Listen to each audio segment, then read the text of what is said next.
Saludos, soy Ariana Godoy y hoy nos vamos a centrar en una de las áreas de reflexión más importantes, amplias, complejas y apasionantes en los últimos 50 años, como lo es la bioética, un campo de estudio interdisciplinario donde las reflexiones filosóficas se conectan con asuntos sociales, económicos, culturales, científicos. Y nosotros nos comenzamos a preguntar por qué, cuándo, cómo surge esta disciplina. ¿En qué momento comenzamos a pensar en la bioética? Y si nos fijamos en la fecha, años 70, 71, es época de las reivindicaciones sociales, época de grandes cambios sociales, económicos, culturales, económicos, avances científicos. Empieza un movimiento a pensar en qué mundo quiero vivir, cuál será mi voz en este mundo.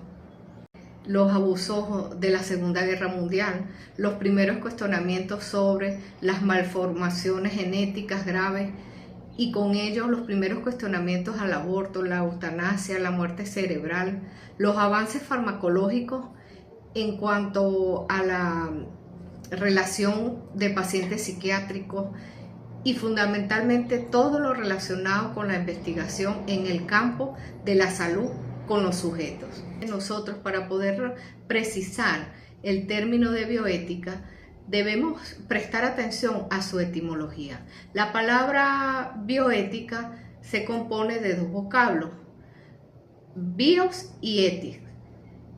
La primera se refiere a la vida humana y la segunda que proviene de ethos, que significa costumbre, carácter y sitio en que se vive. Igualmente, la Organización Mundial de la Salud define la bioética, y me permito leerla, como el estudio sistemático de la conducta humana en el campo de las ciencias biológicas y la atención en salud, siempre que este estudio se realice a la luz de valores y principios éticos. Entonces, la bioética la vamos a relacionar con dignidad humana, libertades, protección de los derechos fundamentales y la autonomía.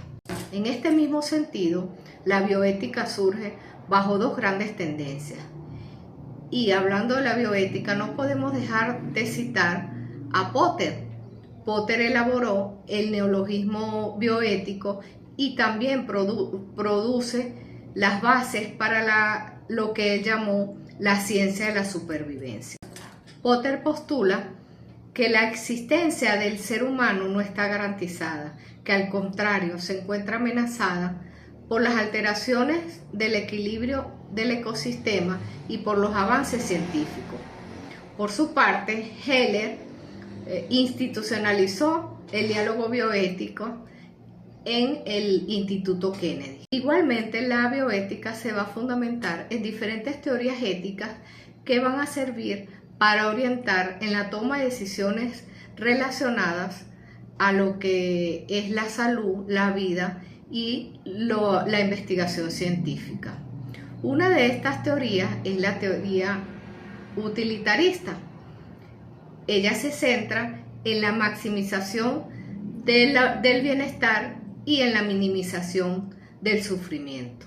También está la teoría deontológica de Kant, la cual se centra en el deber moral y la obligación independientemente de las consecuencias.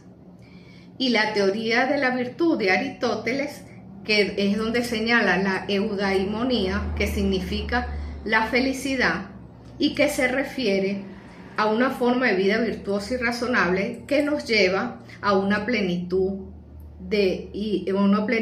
y bienestar duradero, y que es el fin último que debe buscar el ser humano. Existen 4 principios que van a ser aplicados cuando surjan dilemas bioéticos y que se pueden vincular a prima facie siempre y cuando no se contradigan entre ellos. Uno de los principios es el principio de autonomía, que se refiere al respeto en la toma de decisión de la persona.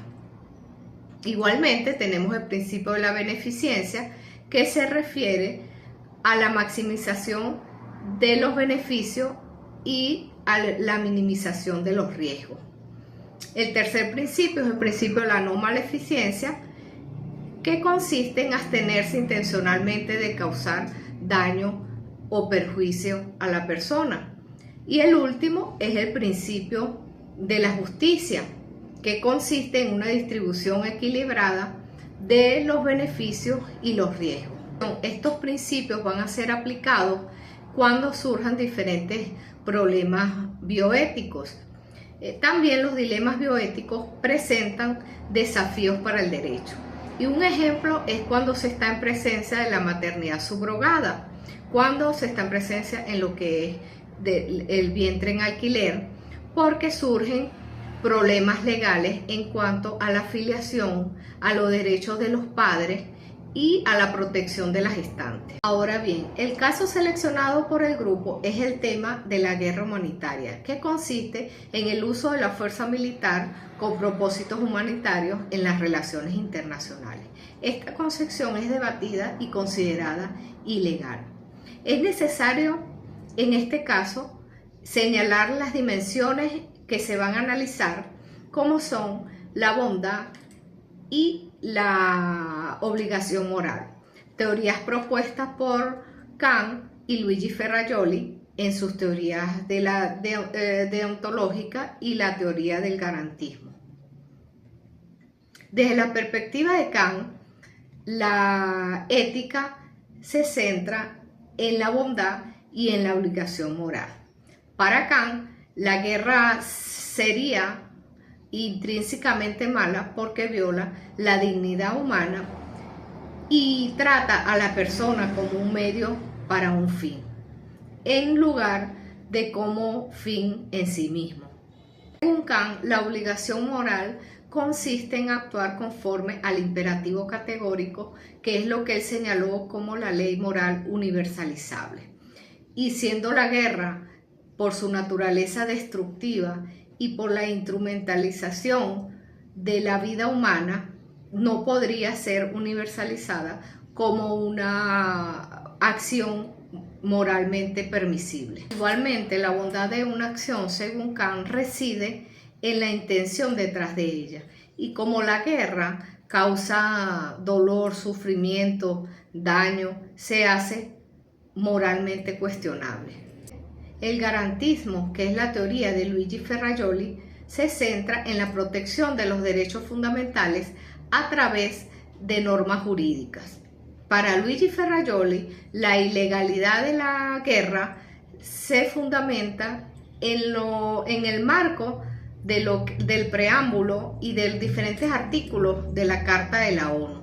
También la ilegalidad de la guerra y una posible justificación moral de una intervención, como fue la intervención de la OTAN a Yugoslavia en el año 1999, introduce una tensión interesante, porque para Ferrajoli una posible justificación moral de una intervención va a depender de criterios válidos para determinar el bien sobre el mal, siempre actuando dentro del marco de la ilegalidad de la guerra en general. Unificando ambas teorías desde la bioética, el rechazo de los criterios de guerra justa o guerra humanitaria se fundamenta en la violación del derecho a la vida, violación a la dignidad humana, que señala la teoría de Kant, y la ilegalidad de la guerra por razones, por violación de derechos fundamentales, que es la teoría de Luigi Ferrajoli, el garantismo. En conclusión, la bioética, al centrarse en la vida, la salud, la dignidad, los derechos fundamentales, encontraría en la guerra una violación de sus principios fundamentales.